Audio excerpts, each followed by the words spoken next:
नमस्कार दोस्तों, जन मुद्दों की बात धर्मराज के साथ मेरे शो में आप सबका स्वागत है। लोकसभा चुनाव में करारी हार के बाद भाजपा जब प्रचंड बहुमत से यानी सीधी बहुमत से पिछड़ गई है, पीछे रह गई है, जब अन्य सहयोगी दलों की बैसाखी के सहारे मोदी की सरकार चल रही है, ऐसे में भाजपा सरकार के भीतर आत्ममंथन का दौर बहुत तेज़ी से चल रहा है। भाजपा का ऐसा ही एक मीटिंग यानी रिव्यू मीटिंग, समीक्षा बैठक हुई और इस समीक्षा बैठक में सभी नेताओं से, बड़े बड़े नेताओं से सवाल जवाब लिया गया। लेकिन जो सबसे तीखे जवाब दिए हैं वह उसी राज्य के सबसे लोकप्रिय, भाजपा के लिए लोकप्रिय मुख्यमंत्री ने दिया है। उत्तर प्रदेश में जहां पर भाजपा सबसे बुरी हारी है और उसका हार का ठीकरा जहां योगी आदित्यनाथ के सर पर फोड़ा जा रहा है, ऐसे में योगी आदित्यनाथ ने बहुत तीखे तेवर अपनाते हुए मोदी के नेतृत्व वाली भाजपा को करारा जवाब दे दिया और योगी ने साफ साफ कह दिया कि जो भाजपा की जो सीटें आई हैं, जो भाजपा की जो स्थिति है, उसका मुख्य कारण भाजपा का अति आत्मविश्वास यानी ओवर कॉन्फिडेंस है। यह जो अति आत्मविश्वास है भाजपा को वही ले डूबा। योगी आदित्यनाथ ने यह ऐसा कहा, वो भी उस दौर में जब अटकलें तेज है कि आने वाले निकट चुनाव में यानी उत्तर प्रदेश के विधानसभा चुनाव के पहले योगी आदित्यनाथ को मुख्यमंत्री के पद से हटाया जा सकता है और भाजपा नए चेहरे के रूप में, मुख्यमंत्री के नए चेहरे के रूप में किसी ऐसे दलित या पिछड़े जाति के नेता को आगे करेगी, मुख्यमंत्री बनाएगी, जिससे जो भाजपा में यह जो टूट दिखाई पड़ी है, जो हार हुई है, इसकी क्षतिपूर्ति हो सके, इसकी भरपाई हो सके।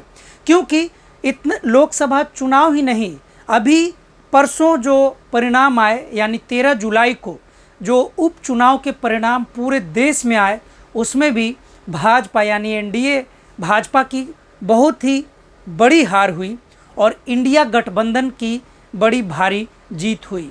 पूरे देश का मूड ऐसा नहीं है कि सिर्फ लोकसभा चुनाव तक ही भाजपा के खिलाफ चल रहा था, बल्कि भाजपा के खिलाफ माहौल जनता में बना हुआ है और जहां जहां चुनाव हो रहा है वहां भाजपा की शिकस्त हो रही है।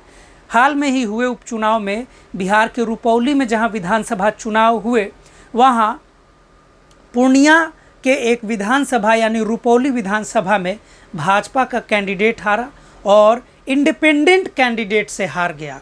यानी शंकर सिंह नाम के जिस निर्दलीय विधायक ने वहां जीत दर्ज की, उसने ऐसे समय में भाजपा को हरा दिया जब लोग कह रहे थे कि पूरी तैयारी के साथ भाजपा अब लोकसभा चुनाव वाली गलती नहीं दोहराएगी और पूरी तैयारी के साथ चुनाव लड़ेगी। यही नहीं, जहाँ जहाँ पश्चिम बंगाल में, तमिलनाडु में, अन्य जगह जहाँ चुनाव हुआ वहाँ भाजपा की हार हुई। भाजपा की एक और शर्मनाक उपचुनाव में उत्तराखंड में हुई, जहाँ पर वह धर्म की राजनीति करती है। यानी जो केदारनाथ बद्रीनाथ धाम के जो इलाके हैं, वहाँ का जब चुनाव हुआ, वहाँ भी भाजपा को करारी हार का सामना करना पड़ा। आम जनता ने अपने सोशल मीडिया अकाउंट में, प्लेटफॉर्म्स पे साफ साफ लिखा कि कैसे भाजपा जहाँ एक तरफ राम का राजनीति कर रही थी, जय श्री राम के नारे लगा रही थी, वहीं अयोध्या में राम राम करते हुए यानी राम भूमि, राम जन्मभूमि की राजनीति और राम मंदिर बनाने के बाद जिस प्रकार से बुरी हार भाजपा की अयोध्या सीट पे हुई, वही हार दोबारा उस जगह पर हो गई जहां वह कॉरिडोर बना रही है। यानी कि अगर संक्षेप में देखें तो जहां जहां धर्म की आड़ में भाजपा व्यापार की राजनीति कर रही है, कॉरिडोर बनाने के नाम पर करोड़ों रुपए, खरबों रुपए का घोटाला हो रहा है। घोटाला इसलिए कह रहा हूँ कि एक बारिश में पूरे उत्तर प्रदेश में कई सड़कें टूट गई, सड़कें धंस गई। पूरे बिहार में पुलों के गिरने का तांता लगा हुआ है। ये पुल और ये सड़कें भाजपा की सरकार में बनी हैं जो सबसे ज़्यादा गिर रही हैं। भाजपा सरकार के समय यानी जब से भाजपा केंद्र में आई है 2014 में, तब से यह मजाक चल रहा है आम आदमी के बीच में, आपसी बातचीत में, बल्कि मजाक नहीं, बहुत सारे पढ़े लिखे लोग इसे गंभीरता से ले रहे हैं कि कोई व्यक्ति अगर कहीं जा रहा है, किसी पुल पुलिया पर चढ़ रहा है, तो यह बेशक ध्यान रखे कि कहीं वह पुल पुलिया 2014 के बाद तो नहीं बना है, क्योंकि अगर 2014 के बाद यानी मोदी सरकार के आने के बाद कोई राष्ट्रीय स्तर पर कोई करोड़ों खरबों रुपए लगाकर कोई पुल बनाया गया है, तो आप या तो पुल पर हैं या पुल के नीचे हैं, दोनों हालत में खतरे में है। क्योंकि अगर आप नीचे हैं तो पुल गिरने से आप दब जाएंगे, ऊपर हैं फिर भी पुल गिरने से आप गिरकर मर सकते हैं। इस प्रकार के जो मजाक चल रहे हैं, जाहिर सी बात है इसने आम जनमानस में अपनी गहरी पैठ बना ली है, और इस गहरी पैठ का नतीजा है कि योगी आदित्यनाथ के पास साफ साफ जनता की बातें पहुंच रही होंगी, जहां योगी आदित्यनाथ ने भाजपा के खिलाफ राष्ट्रव्यापी माहौल का फ़ायदा उठाया और अब तीखे तेवर अपनाते हुए दो टूक कह दिया कि भाजपा अति आत्मविश्वास के कारण हारी है। लेकिन आदित्यनाथ ने जो बात कही है वह अंतिम सत्य नहीं है। अगर एक ईमानदारी से उसका मूल्यांकन करें तो पता चलेगा कि योगी आदित्यनाथ ने जो बात कही है, दरअसल वो आधा सच बोल रहे हैं, आधा झूठ बोल रहे हैं। आधा सच वे ये बोल रहे हैं कि अति आत्मविश्वास तो भाजपा में थी और जिसके कारण भाजपा की बुरी हार हुई। आधा झूठ योगी आदित्यनाथ ये बोल रहे हैं कि वे कह रहे हैं कि सिर्फ आत्मविश्वास के प्रतिकार में जनता ने भाजपा को वोट नहीं दिया। ऐसा बिल्कुल नहीं है। खुद योगी आदित्यनाथ के नेतृत्व में भाजपा के शासनकाल में यानी 2017 से योगी आदित्यनाथ उत्तर प्रदेश के मुख्यमंत्री हैं। ऐसा कोई समय नहीं है, ऐसी कोई परीक्षा नहीं हुई जिस परीक्षा का पेपर पर लीक होने के आरोप नहीं लगे। ऐसा कोई इम्तहान नहीं हुआ जिस इम्तहान में पूरे प्रदेश के छात्रों को बड़ी बड़ी समस्याओं का सामना नहीं करना पड़ा।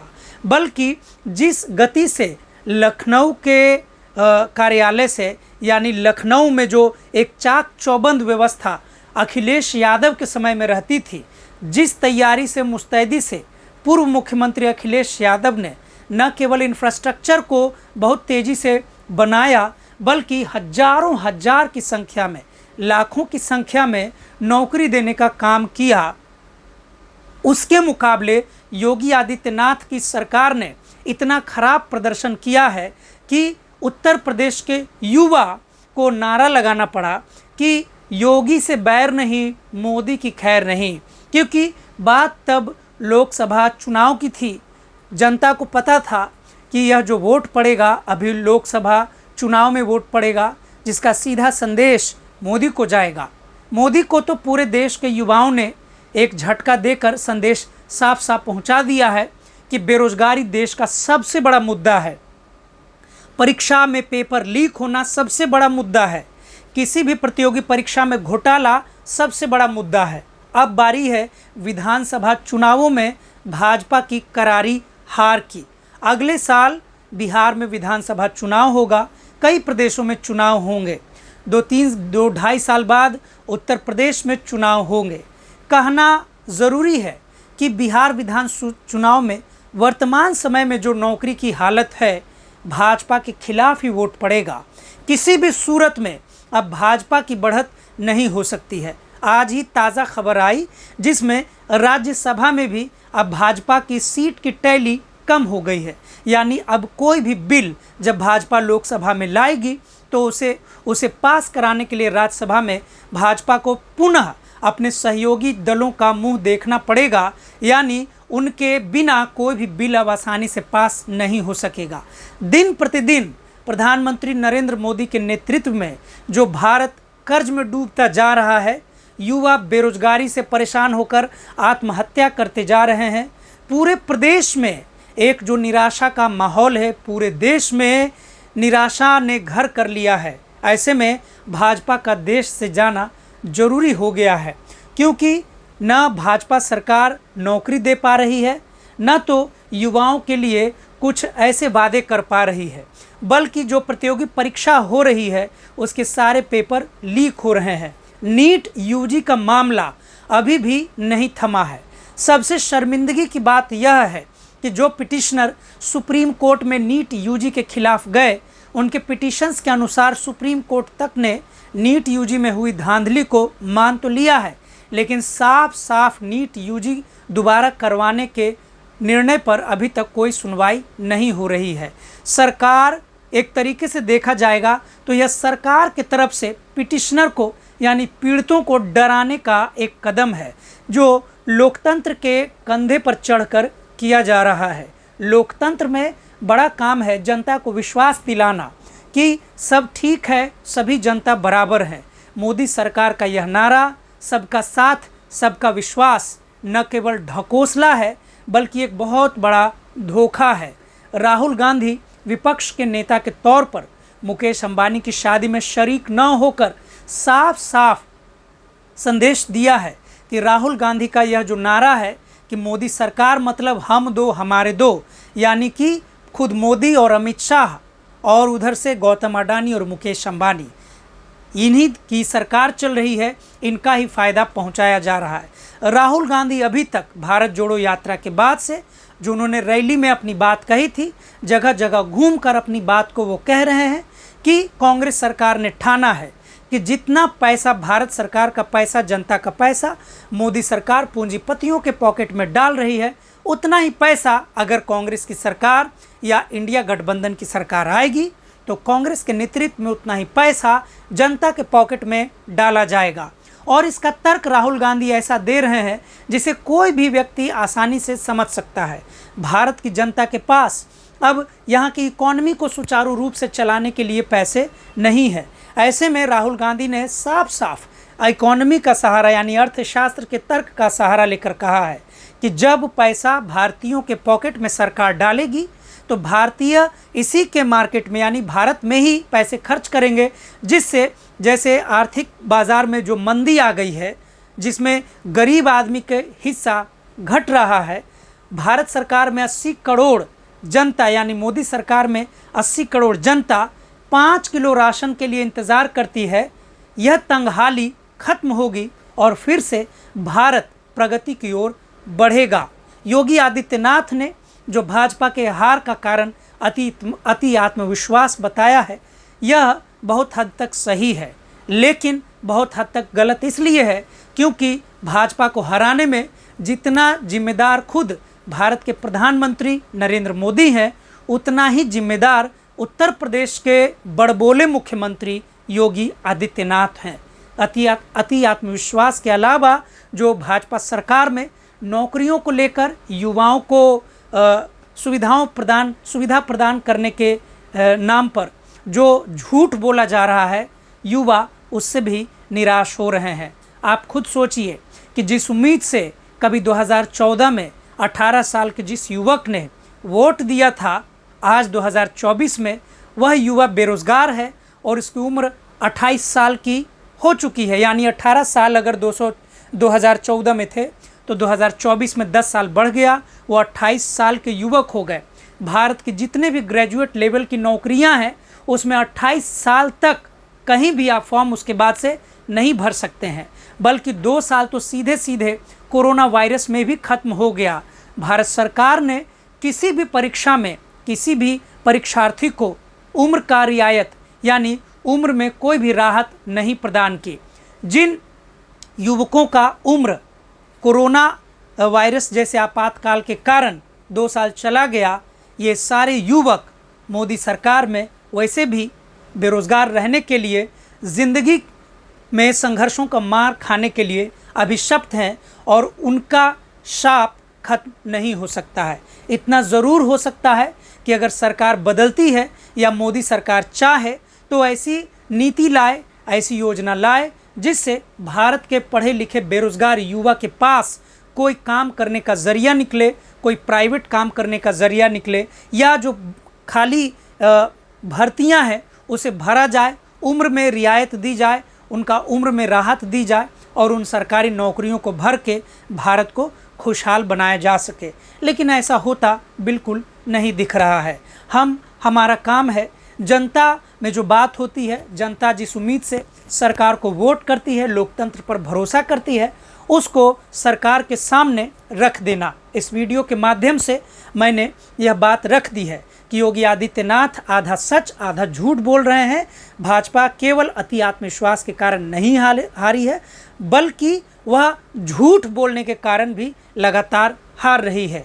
भाजपा अपने चुनावी भाषणों में, अपने मैनिफेस्टो में जो वादे करती है नौकरी के नाम पर, बेरोजगारी को खत्म करने के नाम पर, वह और बेरोजगारी की खाई और गहरी होती चली गई है। अगर ऐसे ही हालात रहें, वो दिन दूर नहीं जब बड़े बड़े घर वाले लोग घबराहट में जीने लगेंगे।